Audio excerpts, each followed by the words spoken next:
नमस्कार दोस्तों, ये video editorial compilation for mains का पार्ट है। आप प्लेलिस्ट में जाके एडिटोरियल की वीडियोस पेपर वाइज और टॉपिक वाइज देख सकते हो। और अगर आप दिसंबर 2019 के बाद की वीडियोस को देखना चाहते हो तो वीडियो के नीचे मौजूद ज्वाइन बटन की सहायता से आप मेंबरशिप को ज्वाइन कर सकते हो। चलिए डिस्कशन स्टार्ट करते हैं। आप जनरल स्टडी पेपर 2 से इस आर्टिकल को रिलेट कर सकते हो। ये सभी एस्पेक्ट्स हम जानेंगे इस आर्टिकल के डिस्कशन में। सबसे पहले बात करते हैं इंट्रोडक्शन और कंटेक्स्ट की। देखो, वैसे 1990 के बाद इंडिया की इकोनॉमिक ग्रोथ रेट अच्छी खासी रही है। एक समय तो वो भी आया जब इंडिया वर्ल्ड की फास्टेस्ट ग्रोइंग इकोनॉमी थी। वो बात अलग है कि महामारी के कारण और उससे थोड़ा पहले भी इंडिया की इकोनॉमिक ग्रोथ रेट कम हुई है। बट देखो, इंडिया की इकोनॉमिक ग्रोथ रेट बढ़ने के बावजूद हमारे देश में हंगर और मालन्यूट्रिशन का जो लेवल है वो कम नहीं हुआ है। मतलब थोड़ा सा तो कम हुआ है, बट सिचुएशन अभी भी काफ़ी ज़्यादा खराब है हमारे देश में हंगर और मालन्यूट्रिशन से संबंधित। अभी क्या हुआ, हाल ही में ग्लोबल हंगर इंडेक्स के द्वारा रिपोर्ट पब्लिश की गई। 107 देशों को रैंकिंग दी गई और जानते हो उसमें इंडिया का स्थान क्या है? 94 आउट ऑफ 107। इंडिया का जो स्थान है वो उतना ही है जितना सूडान का स्थान है। सूडान जो कि एक सब साहारन अफ्रीकन कंट्री है, कितना गरीब देश है। मतलब सिचुएशन काफ़ी ख़राब है सूडान में। बट भुखमरी का जो लेवल है इंडिया में भी उतना ही है जितना सूडान में है। ग्लोबल हंगर इंडेक्स में इंडिया का स्कोर है 27.2। ब्रिक्स के बाकी मेंबर कंट्रीज़ के कंपैरिजन में हमारी परफॉर्मेंस बहुत ज़्यादा ख़राब है। इवन पाकिस्तान, श्रीलंका, बांग्लादेश, नेपाल, इन देशों के मुकाबले में भी हमारी पोजीशन ग्लोबल हंगर इंडेक्स में काफ़ी ज़्यादा ख़राब है।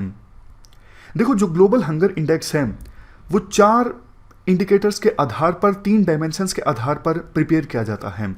4 इंडिकेटर्स, 3 डायमेंशन। 3 डायमेंशन कौन कौन सी हैं? इनएडिक्वेट food supply, child under nutrition और चाइल्ड मोर्टेलिटी। ये 3 डायमेंशन हैं। और 4 इंडिकेटर कौन कौन से हैं? अंडर नरिशमेंट, वेस्टिंग मतलब हाइट के हिसाब से वेट ना बढ़ पाना, स्टंटिंग मतलब एज के हिसाब से हाइट नहीं बढ़ पाती, अंडर 5 मोर्टेलिटी रेट, कितने बच्चों की डेथ हो जाती है 5 साल की एज अचीव करने से पहले। तो इन इंडिकेटर्स के आधार पर ग्लोबल हंगर इंडेक्स डेवलप किया जाता है। हालांकि देखो, जो क्राइटेरिया है उसका क्रिटिसिज्म होता है और इससे संबंधित एक बहुत इंपॉर्टेंट हमने आर्टिकल भी पास्ट में डिस्कस किया था। एक काम करेंगे, इस आर्टिकल को डिस्कस करके वो आर्टिकल हम रिवाइज कर लेंगे जो ग्लोबल हंगर इंडेक्स के क्रिटिसिज्म से संबंधित हैं। बट फिलहाल यही बात करते हैं कि कैसे हमारी जो पोजीशन है इस इंडेक्स में काफ़ी ख़राब है। ये थोड़ी सी प्रीलिम रिलेटेड इंफॉर्मेशन है। जैसे ग्लोबल हंगर इंडेक्स सबसे पहले पब्लिश किया गया था 2006 में। हर साल अक्टूबर के महीने में पब्लिश होता है। कंसर्न वर्ल्ड वाइड एक आयरिश एजेंसी है और वर्ल्ड हंगर लाइफ, ये जर्मन ऑर्गेनाइजेशन है। इन दोनों के द्वारा मिलकर जारी किया जाता है। 2020 का जो एडिशन है ये 15वां एडिशन है ग्लोबल हंगर इंडेक्स का। इसके बाद आर्टिकल में कहा जाता है, बात सिर्फ देखो ग्लोबल हंगर इंडेक्स की नहीं है, even national family health survey 4 2015 सर्वा में कंडक्ट हुआ था। इस नेशनल फैमिली हेल्थ सर्वे 4 का जो डेटा है वो भी अलग नहीं है। ये डेटा भी कहता है हमारी जो नेशनल पॉलिसीज हैं वो बहुत अच्छे से प्रयास नहीं कर रही हैं कि महिलाओं में और चाइल्ड्स में न्यूट्रिशन का जो लेवल है उसे इम्प्रूव किया जाए। वैसे देखो, नेशनल फूड सिक्योरिटी एक्ट 2013 है हमारे देश में, आपको पता है। पीडीएस यानी पब्लिक डिस्ट्रीब्यूशन सिस्टम की सहायता से सरकार फ्री अनाज अवेलेबल करवाती है। बट सरकार का ज़्यादा फोकस ना कैलोरीज पे है। सरकार डाइट में डाइवर्सिटी लाने की कोशिश नहीं कर रही है। इस वजह से न्यूट्रिशन का लेवल बच्चों में और महिलाओं में इंप्रूव नहीं हो पा रहा है। नेशनल फैमिली हेल्थ सर्वे 4 का डेटा कहता है हमारे देश में वेस्टिंग का जो लेवल है वो है 21%। वेस्टिंग मतलब हाइट के हिसाब से वेट नहीं होता। और अंडर 5 स्टंटिंग का जो लेवल है वो है 38%। हालांकि कुछ इंप्रूवमेंट हुई है पिछले कुछ दशकों के कंपैरिजन में, बट ये इंप्रूवमेंट काफ़ी ज़्यादा कम है। जिस हिसाब से इकोनॉमिक प्रोस्पेरिटी हमारे देश में आई है, जिस हिसाब से हमारी इकोनॉमी की ग्रोथ रेट रही है, उस हिसाब से ये जो लेवल है स्टंटिंग से संबंधित और वेस्टिंग से संबंधित अंडर 5 चाइल्ड मोर्टेलिटी से संबंधित ये लेवल इंप्रूव नहीं हो पाए हैं, और महामारी के कारण तो सिचुएशन और भी ज़्यादा खराब हो गई है। हमने इससे संबंधित आर्टिकल्स भी डिस्कस किए हैं। देखो, होना तो ये चाहिए कि ये जो लेवल है हंगर के, ये बहुत ज़्यादा अलार्मिंग है, तो सेंट्रल गवर्नमेंट अर्जेंट एक्शंस ले हंगर से संबंधित लेवल को इंप्रूव करने के लिए। बट सेंट्रल गवर्नमेंट के कई जो स्टेप हैं वो इसके ठीक विपरीत हैं। पीडीएस सिस्टम में करप्शन को रोकने के लिए सरकार बायोमेट्रिक जो वेरिफिकेशन है उसे कंपलसरी करती जा रही है। देखो, करप्शन को रोकना जरूरी है, इसमें कोई डाउट नहीं है, बट सरकार का जो मेथड है ना करप्शन को रोकने के लिए, इसकी वजह से बहुत सारे डिसेबल्स और जो सीनियर सिटीजन्स हैं वो पीडीएस का लाभ लेने से वंचित रह जाएंगे।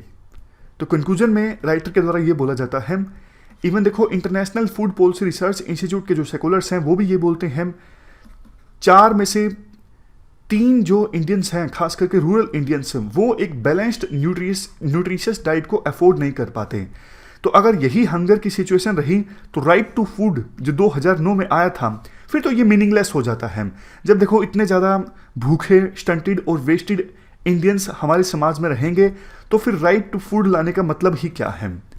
तो ये हमने पूरा आर्टिकल डिस्कस किया हंगर और malnutrition की समस्या से संबंधित।